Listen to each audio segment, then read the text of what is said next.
આજે એક ચૂંટણીની અને એ બી અનાયોજિત કાર્યક્રમ, એ કોઈ કાર્યક્રમ પણ નહોતો. અમે તો કાર્યક્રમો બંધ કરીને કરશનદાસ સાગઠિયાના ભજન છે એની હાટુથી ન્યાય ગયા હતા. એવો કાર્યક્રમ એ કાંઈ કામનો નહોતો. કરશનદાસ સાગઠિયાના ભજન છે એની હાટુથી ન્યાય ગયા હતા. એવો કાર્યક્રમ એ કાંઈ કામનો નહોતો. કરશનદાસ સાગઠિયાના ભજન છે એની હાટુથી ન્યાય ગયા હતા. એવો કાર્યક્રમ એ કાંઈ કામનો નહોતો. કરશનદાસ સાગઠિયાના ભજન છે એની હાટુથી ન્યાય ગયા હતા. એવો કાર્યક્રમ એ કાંઈ કામનો નહોતો.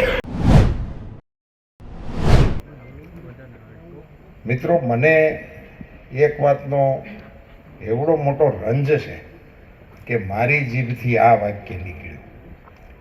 મારી આખી લાઈફમાં મેં કોઈ નિવેદન કર્યું હોય અને એને પાછું ખેંચ્યું હોય એવો રેકોર્ડ નથી. મારી આખી લાઈફમાં આવો રેકોર્ડ નથી. આજે એક ચૂંટણીની અને એ બી અનાયોજિત કાર્યક્રમ, એ કોઈ કાર્યક્રમ પણ નહોતો. અમે તો કાર્યક્રમો બંધ કરીને કરશનદાસ સાગઠિયાના ભજન છે એની હાટુથી ન્યાય ગયા હતા. એવો કાર્યક્રમ એ કાંઈ કામનો નહોતો.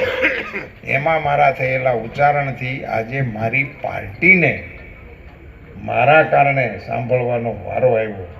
જયરાજસિંહજી, એનીથી મોટો અફસોસ કે દુઃખ બીજું કોઈ વાતનું નથી. હું મારા માટે નહીં સાહેબ શબ્દ વાપરું છું, સમજીને વાપરું છું. ક્ષત્રિય સમાજની સભામાં વાપરું છું. જયરાજસિંહના અધ્યક્ષ સ્થાને મળેલા આ બધા મહાનુભાવોની ઉપસ્થિતિમાં બોલું છું કે મારી પાર્ટીને મારા કારણે સાંભળવાનું થયું છે. મિત્રો, હું આ સમાજ પાસે બે હાથ જોડીને માફી માંગુ છું. હું આ સમાજ પાસે બે હાથ જોડીને માફી માંગુ છું. હું આ સમાજ પાસે બે હાથ જોડીને માફી માંગુ છું. હું આ સમાજ પાસે બે હાથ જોડીને માફી માંગુ છું.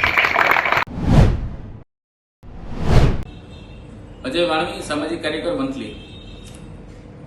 થોડા દિવસ પહેલા રાજકોટ દલિત સમાજના કાર્યક્રમમાં રાજકોટ લોકસભાના ભાજપના ઉમેદવાર પરસોત્તમભાઈ રૂપાલા દ્વારા ક્ષત્રિય સમાજને માનહાનિ થાય તેવા જે શબ્દોનો પ્રયોગ કરેલો હતો, જેથી સમગ્ર ગુજરાતના ક્ષત્રિય સમાજ રોષમાં હતા.